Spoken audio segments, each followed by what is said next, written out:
welcome to the iconic Hotel Esplanade for the Behind the Rolling Stone Front Cover Podcast Live. Big thanks to the Hotel Esplanade and, of course, the Department of Education Victoria. Can we give a little shout out to the Department of Education, please? Shana, Julia, James, welcome to the stage. Welcome to the podcast. How's everyone feeling? Great. Ready to roll. Absolutely. All right, we'll give the old the game show introduction. So let's go around the circle and say who you are, where you're from, and what you do for a living. James, you better go first on this one, mate. I will start it up. So my name is James Di Fabrizio. Born in Traralgon. So shout out Traralgon. And I work as the creative director for Rolling Stone Australia. And super happy to be here chatting with you guys. I am Shana Bell McDonald. I'm also from Melbourne, maybe near Blackburn actually.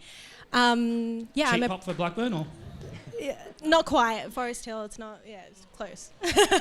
I am a production designer and an artist. I work mostly in short form, TV commercials, short films, music videos, and editorials. And yeah. Well, welcome, Shana. Julia. Hello, my name is Julia Janini McGoran and I am a photographer and creative director and I am also here today. I mentioned in the morning session, I got into community radio.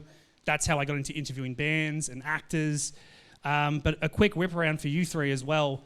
What were you like in high school as far as career aspirations? Did you know what you wanted to do? Was it a year-long journey to get there, James? Yeah, well, would love to start with that one. In high school, I didn't know what I wanted to do, but I knew what I loved. And the second I got a chance to choose my subjects, I chose all the ones that are guaranteed to get you great jobs. Art, your parents will love that one. Theatre, drama, very, very great one. English, sculpture, any chance I get to do something creative, I kind of went with that. And that sort of created the pathway for me to find my passion. So you would say, I guess you didn't know what you wanted to do necessarily, but you knew what you loved, so you lent into that first and foremost. Yeah, that's right. Okay. Shana? I really like school. I don't know if that's a really nerdy thing to say, but I think maybe because I knew exactly what I liked to do, and that was arty stuff. But yeah, my electives for year 11 were quite interesting. I did studio arts, dance, and chemistry and methods, which, left and right brain. It was a bit of a hard year, that one. And then when I went into year 12, I switched chem over to theatre studies, which made a bit more sense, but also meant like 3 folio subjects. But yeah, it's pretty much very in line with what I do now. So yeah, I would say I'm not really too different. Yeah. Julia? I wish I knew kind of what I wanted to do in high school. I was a bit vague. I think everyone thought I was really smart because I wore glasses and I got like 15 teeth out when I was in like year 10 and had big braces, and I worked really, really hard and I did every kind of subject there was because I was super curious about everything. I did chemistry, but I got 0%, but I really loved it and I loved being around all the people. And then finally I kind of realised actually I'm firing on all fours when I'm in the art room and the theatre sort of area as well, like both of you. But I floated, but I worked really hard at everything, even if I was good or bad at it. But my grades weren't great, but I loved it. What was the light bulb moment for you? Because Shana and James sounds like they knew what they liked early, they went from there, but you said you kind of did a smorgasbord of stuff. I did a full smorgasbord. Yeah. What was the light bulb moment between where you are now and the beginning? I actually did work experience in allergies and immunology accidentally when I had a big needle phobia and I wanted to be a nurse. And then I was really bad at it. And so I sort of thought, I think maybe there's a difference between just being really curious about everything. And I knew I wanted to be helpful and I wanted to help, but I didn't know.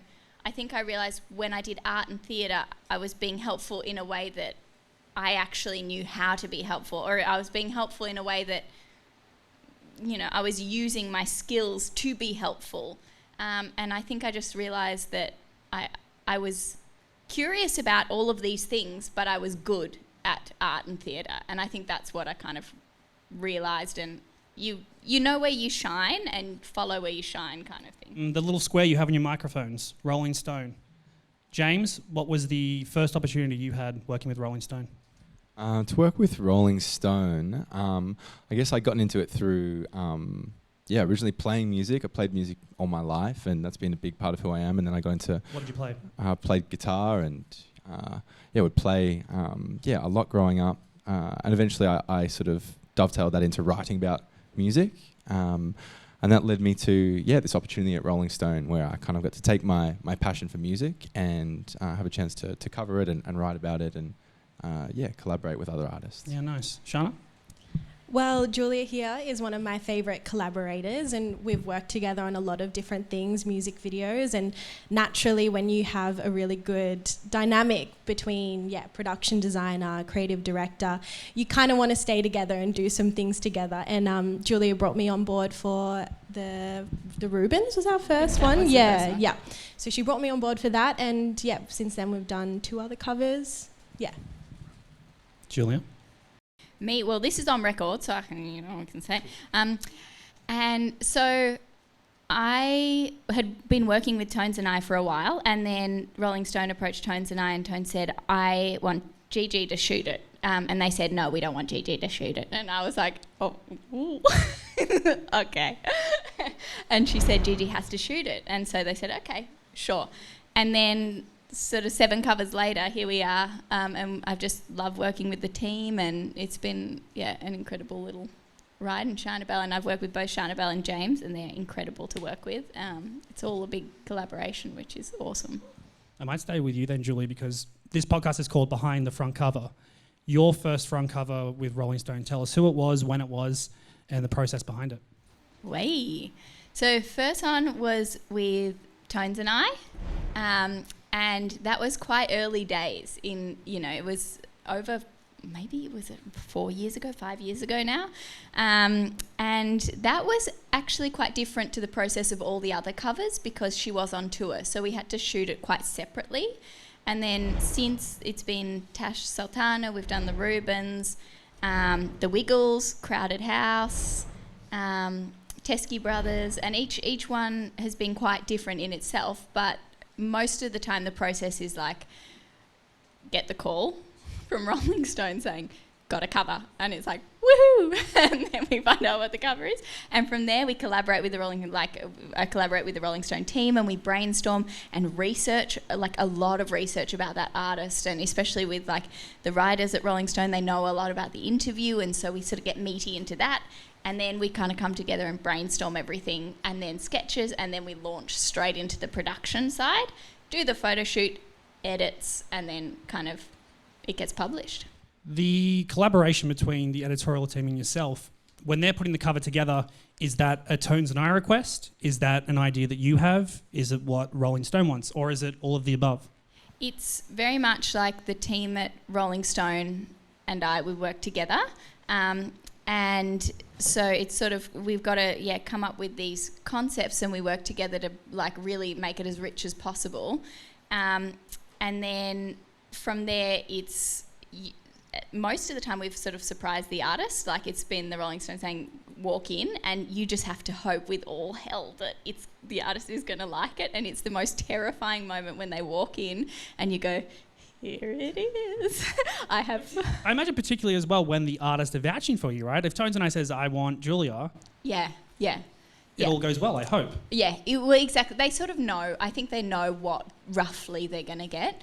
But when you've, fully researched something and written all of Crowded House's lyrics on a wall and gone, okay, I've spent the past week writing every lyric down. I really hope they like this. And also often with the styling, Teskey Brothers walked in, the suits were fully painted, or with the Rubens when James and I were collaborating and Shana Bell and I were collaborating, and they walked in and we had all of their styling out, and we were and Ben Bates styled that one, and you go, we knew your sizes and here it is. It's a really scary moment, but every time it's been really celebrated and everyone's just been excited to be in the mix, and it's this really, really special feeling and moment and shoot. Okay, Shana, same question. First cover, what was it? When was it? Yeah, so our first cover was for Movember with the Rubens, and basically Julia, so I kind of come towards the end of the phase, the production phase, and Julia and the team at Rolling Stone have done all this work to come up with an amazing creative brief, and then they say, is it possible? And that's my job to say, yeah. Shanabelle always makes it possible. Let's just put it that way. And I love the briefs that Julia gives me because they're always, left of centre, a little bit different to what I've done before and always a good challenge, but definitely, something I feel very comfortable in. So I think for that particular cover, Julia had painted I think she had painted the wall flats already, and she said, can you paint a mountain? I had very roughly painted the wall flats, and Shanabelle made the wall flats look stunning. She did. She painted, she said, do you like my gradient? And I said, I could probably fix it a little bit. So I fixed it, and then she said, mountain? And I said, I guess, yeah. So I painted a mountain freehand, and I'd never done a mountain freehand, but it was there, and it's there on the cover. And then the rest was sand and plinths and a funky chair that we got from Mission Brown, I believe. Yep. Mission Brown's amazing. And then the set was realised. The Rubens walk in and they're like, sick. This is great. And I think they were pretty confident with it and just trust the process. And it turned out to be a really interesting cover. I think we used flowers that were from your wedding as well. And that was James's idea of that kind of flowers coming through that cracked ground, and that worked really well. And I was like, Shanabelle, we need to put flowers up through the sand. Can you figure out how to do that? Yeah. Okay, then James, over to you. First cover and when? I don't know if I can actually remember my first cover, to be honest with you, but I can tell you about a recent one which I really loved. Am I allowed to say it? Dom Dollar is our upcoming cover. So that will be really exciting. Hold for applause. Hold for applause. And for that, we took a different direction. It's a bit clean, it's a bit contemporary, but I suppose from my job, part of my role is to work with the artists and tap into what is their story, what's the story behind their music, what does this artist represent, what does it say about ourselves. So I spend a lot of time thinking about that. And I guess to connect that back to school, it's like with the subject of English, that's the skill set when you're given a book, read it. What are the themes you can get out of it? Like I do that every time with an artist, and I sit with their music. I think, what are the themes behind this artist's music? And then I work with incredible people like yourselves to bring that to life visually. So Dom Dollars was a really cool recent addition that we'll be really excited for you all to check out. And was all about taking this really exciting, dynamic kind of DJ energy and bringing it to life in a way that was very just contemporary and clean. Yeah, we've all kind of gone through the processes of what goes on when we're talking about the Rolling Stone cover. Let's get to the gossip. Tell us the horror stories. You don't have to name names. If you do, that would make the story better. But have there been any absolute horror artists to work with? Julie, you talked about some of the processes and pitches you made. Have there been any flat, absolutely not, this is a horrible idea? I've had a big boo-boo. Okay. Share that. I like that. Thanks, folks. Thanks.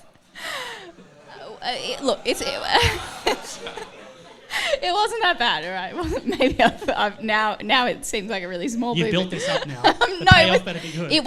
Okay, now I feel ridiculous because it actually wasn't that big. But in my world, it was a big moment.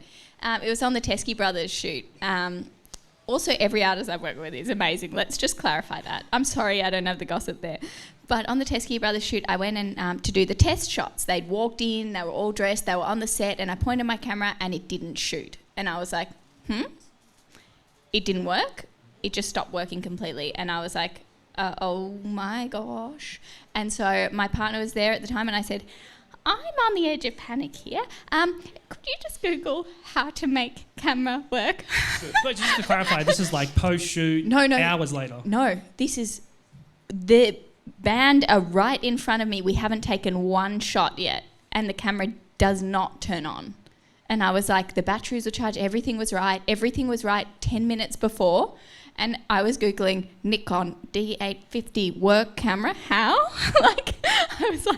I was just blind with panic, but I had to keep the vibe right because you don't want everything to fall apart. So I was like, I'll just be 1 minute, just sorting a couple of things out. And then luckily, and this is where you go, you've got to do the work beforehand, and you've got to have so many experiences before you do, bigger things. Because thank God for the 500 shoots beforehand, because I was like, stay calm. And I tried everything, it wasn't working. This was about 10 minutes later, nothing was working. And I was like, I had triple checked everything. I had a backup camera, so I knew it would be okay. But it turned out my lens had clicked out of place, and then it went. So how many minutes were you actually talking of I'd internal say panic to we're okay? 12 minutes that felt like 7 hours, yeah. And the Teskey brothers standing in position going, what is she doing? No, because I kept being like, who wants to listen to the Tarantella? So it was like, keep the vibe good. Keep it good. So I think we got away scot-free, but it's those moments where it's really scary and you have to problem solve and not let anyone see your sheer panic. But also I was ready by about that 7-minute mark to communicate, I'm just having technical difficulties, but we didn't kind of get to that point. I was like, I think I can solve it. And luckily I did, but terrifying. Well, the cover did look amazing, so congratulations. Thank you, thanks. All right, James, can you top that? Camera not good. I don't think I can top that. But I will just add, I think that's a super common experience. You're on a job and something goes wrong and you have a moment of stress. How am I going to deal with this? And I remember just back in school, oftentimes you have tests or exams and you're thinking, why do I have to do this? Well, even if you're not going to end up in a career of that pathway, it still teaches you how to deal with stress. That's a really valuable skill, because I think on every shoot, something always goes wrong, goes pear-shaped. And the skill that you learn through tests and your subjects at school is how to deal with that. So yeah, lots of things have kind of gone pear-shaped over the years, but I think that adaptability, learning that, practicing that, is actually really important. So that's just my 2 cents on it. Okay, Shana? Yeah, I would agree. Very much your experience allows you to get through those hurdles and get through those challenges. And yeah, the more you work and apply yourself to whatever situation or opportunity that presents itself, you do get a little bit more confident. You can trust yourself. You can back yourself in positions like the Rolling Stone cover, which come with a lot of pressure. And yeah, you just have to trust the process at the end of the day. I can think of one.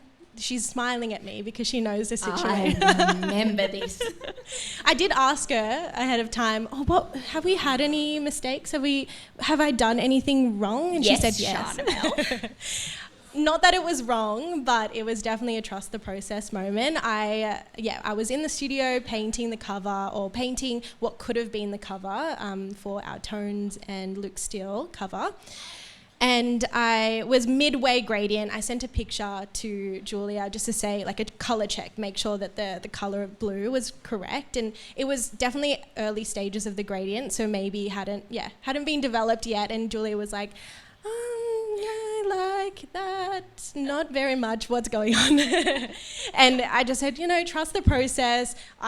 I'd never done a gradient like that before, but I'd done something similar and I'd used the medium before, so I just had to trust the process for myself. And Julia backs me completely in whatever I've done, and that's what you kind of need when you're in challenging situations. And yeah, you just take that trust back into yourself, continue on with the work you're trying to do.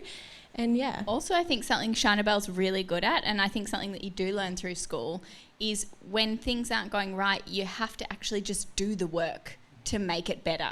And I think, and when you take responsibility and you use your time and your effort and your energy to make things better, you've done a bad job on a test, you've done a bad job on your artwork, you've done a bad job on something, and you've done a bad job. When you own it and you go, okay, I'm going to pull a late one tonight and I'm going to fix this, and that is a skill that I think in school you do learn, and it's invaluable in career. I do want to talk about the VCE vocational major, because this obviously is a new initiative. I don't know about you guys, and I was saying earlier today, something like this did not exist in high school for me. Maybe we'd go to a museum, we would have someone who, I don't know, was in law, but to have a hands-on, behind-the-scenes look of something as iconic as a Rolling Stone cover, did you guys have any similar experience in high school? Would you do this if this was available to you when we were all in high school 2 to 3 years ago? Why is that funny? Yeah, 2 to 3 years ago. James is old, so Old boomer over here. We're all the same age, folks. It's all good. I'm actually younger.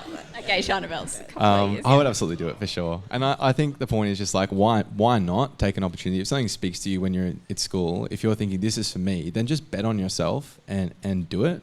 If it's appealing to you, if it appeals to what you love, what's going to make you happy, then that's going to mean you're going to end up, with a good career and a good life. So absolutely, like if it's speaking to you and if it would have spoken to me back in the day, then yeah, absolutely, I would have gone for it.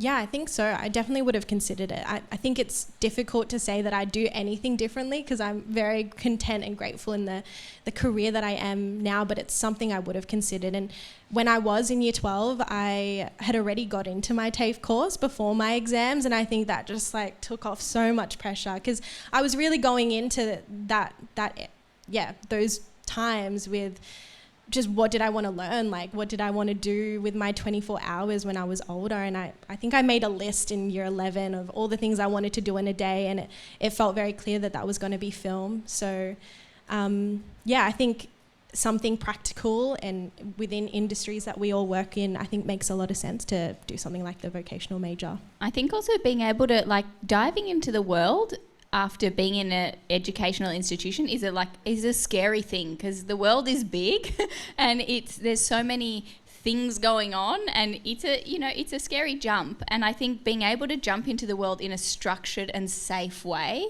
is incredible. And I think also when you jump into the world, you learn how you can be helpful because you see what's going on in the world and you're like, oh, I could do that. And that's all we do is being helpful in a way that we know how. And if you know how you want to be helpful and you know how you want to engage with the community and contribute to society, and you can see it now, like to be able to go there and then be in this, like the comfort of a school that's such a gift. And I'll just add as well, like, you don't have to start by thinking, what is the job, what is the career? Like, guys, it starts with the skill. So yeah, as I said, just bet on yourself and challenge yourself. Like, if you like something, just start by learning the skill and see where that leads you. I had absolutely no idea where my career would end up, and I frankly, I don't think anyone does. But if you just follow your internal compass and, put your time and focus towards learning things that you enjoy, learning skills that you think you want to apply, then, yeah, the world's your lobster, as they say. Isn't it oyster? No, I think it's lobster. Okay, we'll go with lobster. Scallop. Let's talk about this. Obviously, people listening to this podcast, the kids here today, what are the opportunities in music and media in particular for those who may be interested? Because, you guys have gone in depth about what it takes to put a cover together. And in the digital world where everything is as accessible as a click of a button, just getting an artist to smile on camera isn't enough, right? There's a lot of different work. What would you say are the most exciting opportunities to consider this industry? Hey, you go, Chantabelle. I see you ready to roll. Well, I think in year 12, I had no idea that you could just paint. Like, you could just paint. Your day would consist of finding the right colours and putting it onto something, and it would end up somewhere that is seen. And production design, I'm sure you guys have no idea what production design is, and it's many things across the different industries that I work in, but in particular with editorial, it's creating sets that are envisioned, and you collaborate and you just bring it to life. And I think that's something I had no idea existed, and I'm very grateful that I found that little corner of our industry where I can just do the thing, do the skill, as he was saying that I'm good at. Yeah. I think what Chantabelle's saying, and something that Chantabelle is incredible at, and is a great example of how the industry, how you can shine in the industry, is that Chantabelle does, and like she does things really well. And same with James. And it's like if you do things and you work hard and you take responsibility for your time and everyone else's time and you make everyone's lives around you easy, there's always a job for you, I think, in any industry you want to be in, and especially in the music industry. If you really want to do something, you can just go and do it. It's a kind of lawless place in a way that it's unstructured, that you can just be really helpful to someone and keep being helpful, and then you have a job. And for those in attendance, again, who may or may not know what they want to do post-high school, James, I might start with you because I think you alluded to this at the start of the podcast. It's find the skill, find what you like. Yeah, find the skill and even just strip it back and just start with what you like. Like, for example, like it could be something as simple as I like watching TikToks. People have to make those TikToks. They have to have an idea, right? And that's a totally valid way to work in the music industry. It's someone's job to make TikToks for Post Malone. Like, that's a job, So start with the really small things. If you like gaming, well, there was like a Travis Scott concert in Fortnite, right? So the barriers between things that we like and these different ways music is showing up around us are really becoming, smaller and smaller. Even if you like technology, there's some really interesting opportunities in how like AI can come into play. So yeah, just start really small and then build up from there is what I'd say. Okay, Shana? Yeah, I think you probably have a good intuition, I think, of what, even just as students, of what's coming next, because you essentially are coming like next, like you are the industry next. So I think when I was in school, in high school at year 11, year 12, I was watching a lot of YouTube, and that was kind of the era of vlogging and all of that stuff. And that's how I understood that filmmaking wasn't necessarily like this high art. It could also be quite low art. And then, so I would just trust your instincts as a young creative and follow like your closest network. What is it that people are doing and moving towards, and just go with that really. Okay, Julia? I'm also the same. I've done quite a few random things to get to where I am today, and every one of those things has enriched my life and my work in a way I can't even express. So if you're curious about something, don't be afraid to just roll with it, because that's probably not going to be the place you end up in 90 years. Just roll with it and then roll somewhere else. Just keep following.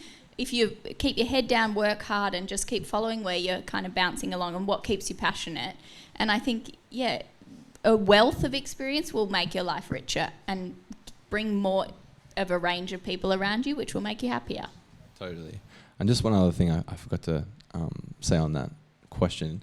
I reckon one of the best things to do is like look around you to people in your school, and if they've got something going on that you want to partake in, hit them up and say, hey, like, you're starting a band, can I take your photo? Like, can I design, a few things for you? Like, start in your community. Like, that's a huge benefit of where you're at right now. And just get involved and just collaborate with your friends, because that's where a lot of growth and a lot of fun can be had. Okay. That's great. I completely agree. Yeah. I still work with my friends. Yeah, same. Please give it up for Julia, Shana, and James.